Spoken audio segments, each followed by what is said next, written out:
प्रकरण 6 जनावरांचा आहार व आहारातील अन्न घटकांचे महत्त्व। यामध्ये अगोदर आपण जे काही जनावरांचा आहार आहे, वासरा असतील, दूध देणारी जनावरं असतील, भाकड जनावरं असतील, शेती कामामध्ये काम करणारी जनावरं असतील, त्यांचा आहार कशा पद्धतीने बनवायचा, त्यामध्ये लागणारे खनिज द्रव्ये कोणते असतात, त्या खनिज घटके कशामधून भेटतात आणि त्यांचं मिश्रण कशा पद्धतीने तयार करायचं असतं हे आपण बघितलं। जवळजवळ 1 क्विंटल किंवा 1000 किलोपर्यंत खनिज द्रव्य असणारं घटक आपण वापरून खनिज पदार्थांचं एक मिश्रण तयार करायचं आपण मागच्या लेक्चरमध्ये पाहिलं होतं।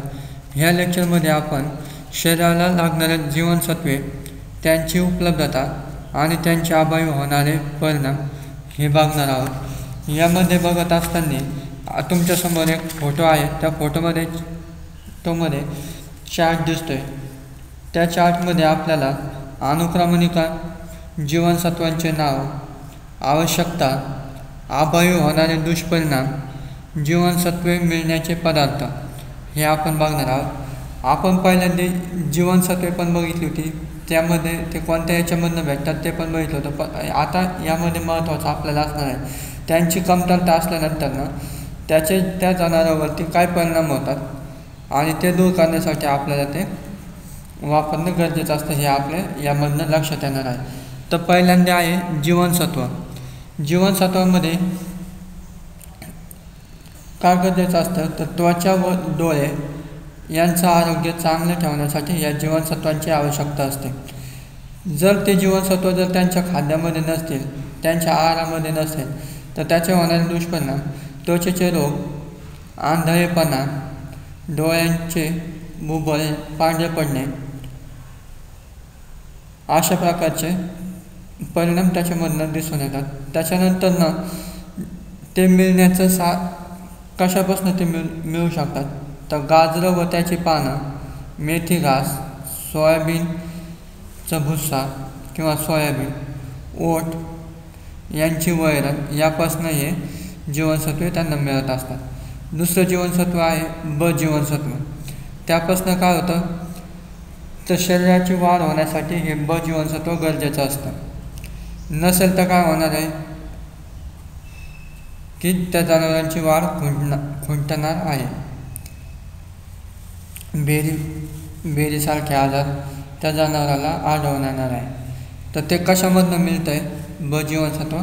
ओट जे आहे त्या ओटच्या आणि सोयाबीन यांच्या वैरणीपासून हे मिळतं। त्याच्यानंतर ब जीवनसत्वामधले बचे प्रकार B1, B2, B5, B6, B12 हे जे काही जीवनसत्व आहेत त्याच्यामुळे होणारे ते गरजेचे कशासाठी असतात किंवा होणारे परिणाम काय असतात ते बघूया। तर गरजेसाठी यासाठी असतात की चयापचयाचे ज्या काय आजार असतात ते त्यामुळे होत नाही। रक्तवर्धक, चेतासंस्था आरोग्यासाठी ते चांगले असतात। अशक्तपणा आणि ॲनिमियासारखे आजार यांच्या कमतरतेमुळे घडून येतात। मग हे भेटणार कशामधून आहेत तर गव्हाचा भरडा, कडधान्याचा कोंडा, हिरवी मका, मेथी घास यापासून हे आपल्याला जीवनसत्व भेटणार आहे, ब जीवनसत्व पूर्ण। त्याच्यानंतर पुढचं 3 नंबरचं आहे क जीवनसत्व। क जीवनसत्वाची गरज शरीराची वाढ, हाडांची वाढ आणि चांगले आरोग्य राहण्यासाठी आपल्याला क जीवनसत्व गरजेचं असतं जनावरांसाठी वापरणं। तर ते नसेल तर काय होऊ शकतं, कोणते आजार होतात, स्कर्वी, वाढ खुंटणे, अशक्तपणा येणे अशा प्रकारचे आजार त्याच्यामधनं होतात। आणि उपलब्ध कशामधनं होतं, गाजर, मक्याचे किराया, हिरवी वैरण यामधनं ते आपल्याला उपलब्ध होत असतात। त्याच्यानंतर पुढचं 4 नंबरचं जीवनसत्व आहे ड जीवनसत्व। ड जीवनसत्व गरजेचं यासाठी आहे की त्यामुळे त्वचेची निगा राखली जाते, हाडांची वाढ व्यवस्थित होते, शरीर आणि जननेंद्रियाची वाढ पण त्याने चांगली होते। त्यानंतर पुढचं आहे त्यामधनं होणारे दुष्परिणाम जर कमतरता असेल तर अस्थिंचा मृदूपणा येतो, मूळडूस होण्याचे प्रमाण असतं, म्हणजे वाढ होते. मूळडूस होणं म्हणजे जे काय हाडांचे जॉईंट असतात त्याच्यामध्ये वाक निर्माण होतं, त्वचेचे रोग निर्माण होतात, मायांग बाहेर पडणं यासारखे आजार त्याच्यामध्ये उद्भवू शकतात ज्यावेळेस ड जीवनसत्व कमी असतं. तर हे भेटतं कशामधनं? सूर्यकिरणं, शेंगदाणा, करडई, सरकी यांच्या पेंडीचा वापर केल्यामुळे हे ड जीवनसत्वाची उणीव भरून निघते. त्याच्यानंतर शेवटचं आहे 5वं, ई जीवनसत्व. याची गरज योग्य प्रजननासाठी, त्याचबरोबर दुधाची वाढ आणि जननेंद्रियाची वाढ होण्यासाठी गरजेचं असतं. जर नाही दिलं किंवा कमी भेटलं तर काय होतं? खुरटेपणा होतो, भाकड काळाचा कालावधी वाढतो, वांसपणा येतो जनावरांमध्ये, उलटण्याचं प्रमाण पण वाढतं. तर हे ई जीवनसत्व भेटण्याचं स्रोत कशापासून आहेत? सर्व प्रकारचे ओल्या वैरणी म्हणजे हिरवा चारा, कडधान्याचा कोंडा, मोड आलेली धान्य अशामधनं आपल्याला ई जीवनसत्व भेटतं. त्यानंतर पुढं आपण बघणार आहोत चारा पिके. या चारा पिकांमध्ये जमीन, हवामान, पाऊस, जाती याबद्दल आपण त्यांच्या लागवड पद्धती सर्व डिटेलमध्ये आपण यामध्ये बघणार आहोत. तर चारा पिकामध्ये मेथी घासासाठी लागणारी जमीन काळी निचरा होणारी लागते, हवामान थंड कोरडं लागतं, पाऊस 25 ते 35 इंचापर्यंत आवश्यक असतो, जाती सिरसा 9, आनंद 2, RL 88, IS 244. बरसीम जमीन आहे काळी निचरा होणारी, हवामान थंड कोरडे, पाऊस जेमतेम, जाती वरदान, मेस्कावी, JB 1, जर MB 146. त्याच्यानंतर गजराज हायब्रिड नेपियर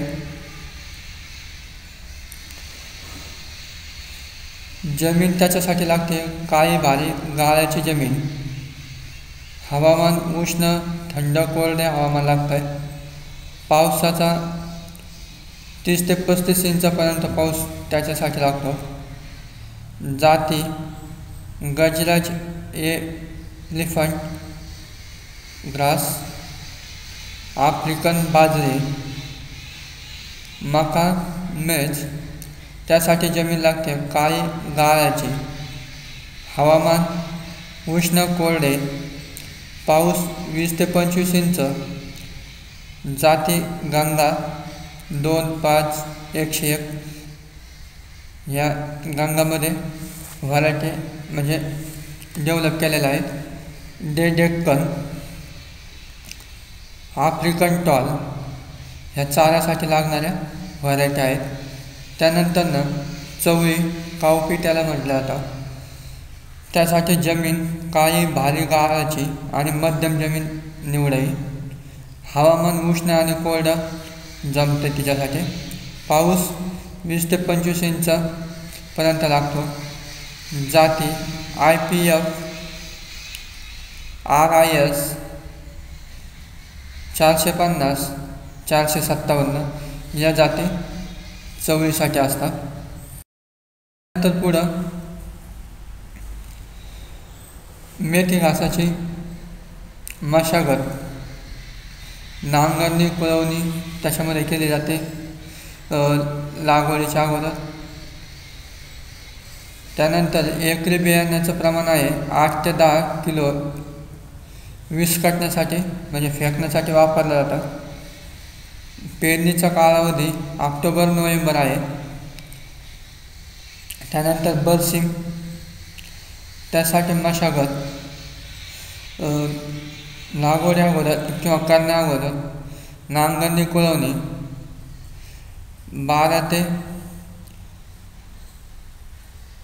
12x20 आणि 15x20 मीटरचे वाफे त्यासाठी करणं गरजेचं असतं नांगरणी कुळवणीनंतरनं.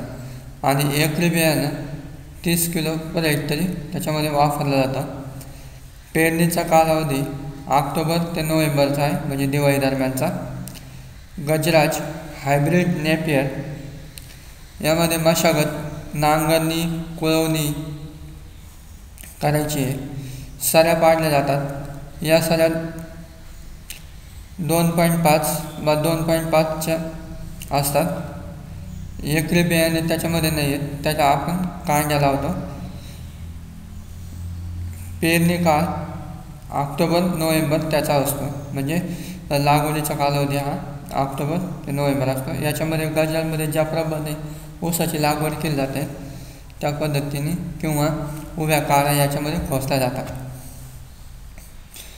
मका, मेज, यामध्ये मशागत सुरुवातीची नांगरणे आणि कुळवणी करणे, पेरल्यानंतर सरी किंवा वाफे आपण याच्यामध्ये करतो. एकरी बियाणे याचा 30 किलो आहे आणि पेरणी कालावधी आपण आपल्याबद्दल उन्हाळी हिवाळी असं किंवा पावसाळी मका आपण तिन्ही ऋतूमध्ये करतो किंवा करू शकतो. चवळी, कावपी, याच्यामध्ये पहिली मशागत येते नांगरणे आणि कुळवणी. त्यानंतर लागवड किंवा पेरणी ज्यावेळेस करतात त्यावेळेस सरी आणि वाफे त्यासाठी पाण्यासाठी आपण पाण्याच्या सोयीनुसार करू शकतो, कमी जास्त पाणी असेल तर. एकरी बियाणे 40 किलो पर हेक्टरी. पेरणीचा काळ खरीप जून ऑगस्ट. उन्हाळ्यामध्ये ज्यावेळेस करतो त्यावेळेस फेब्रुवारी आणि एप्रिलमध्ये याची पेरणी किंवा लागवड केली जाते. त्यानंतर पुन्हा मेथी घासाकडे येऊ. त्याच्यासाठी लागणारं खतं, ज्यावेळेस आपण नांगरणी किंवा मशागत करत असतो त्यावेळेस त्याच्या अगोदर 12 ते 20 गाड्या शेणखत टाकायचं असतं पेरणीपूर्वी. त्याच्यानंतर प्रत्येक 4 महिन्याला किलो हेक्टरी खत दिले त्यांनी NPK, नायट्रोजन, फॉस्फरस, पोटॅश 15, 150, 40 हे वापरायचं आहे. त्याची कापणी, पहिली कापणी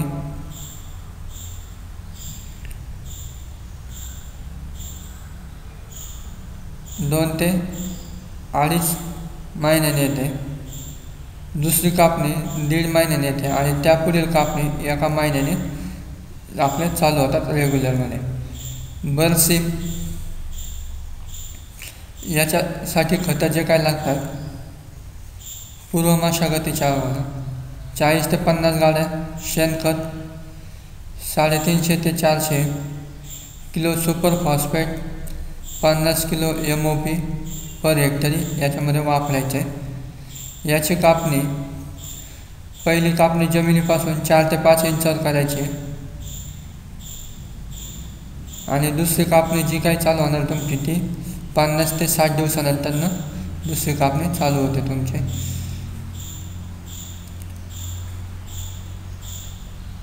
इंचावरती 50 ते 60 दिवसांनी तुमची कापणी, पहिली कापणी चालू होते. गजराज हायब्रिड नेपियर, उगवून आल्यानंतर 25 ते 30 किलो अमोनियम सल्फेट पहिली कापणी 5 ते 8 गाड्या शेणखत, प्रति कापणी 15 ते 20 किलो अमोनियम सल्फेट वापरायचं असतं प्रत्येक कापणीनंतर. हे एवढं खत त्याला गजराजला द्यायचं असतं हायब्रिड नेपियरला. याची कापणी, पहिली कापणी जी आहे ती 50 ते 60 दिवसांनी होते आणि पुढच्या ज्या काही प्रति कापण्या तुम्हाला येणार आहेत ते 30 ते 40 दिवसांनी येत राहतात.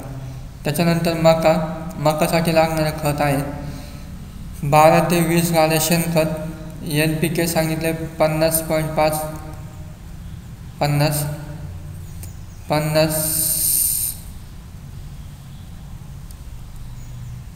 यांचा दुसरा डोस 50 किलो 3 ते 4 आठवड्यांनी दुसरा डोस त्याचा द्यायचा असतं. PK नाही वापरलं तरी पण चालतं, हे नाही वापरलं तरी पण चालतं. त्याच्यानंतर त्याची कापणी 50 ते 60 दिवसांनी आपल्याला येते. पुढचा आहे चवळी कावपी. कावपीसाठी शेणखत आहे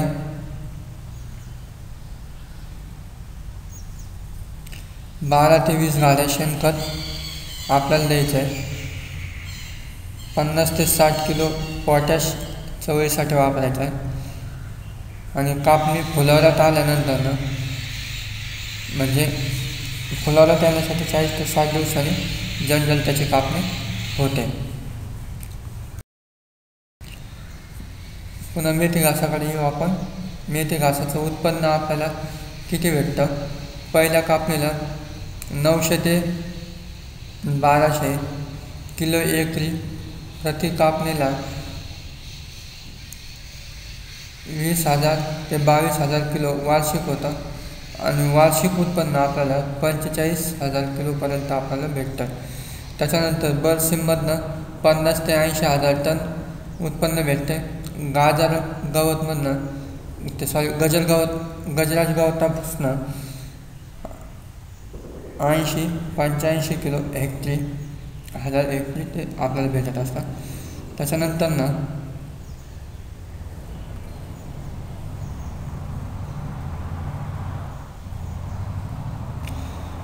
मकाचं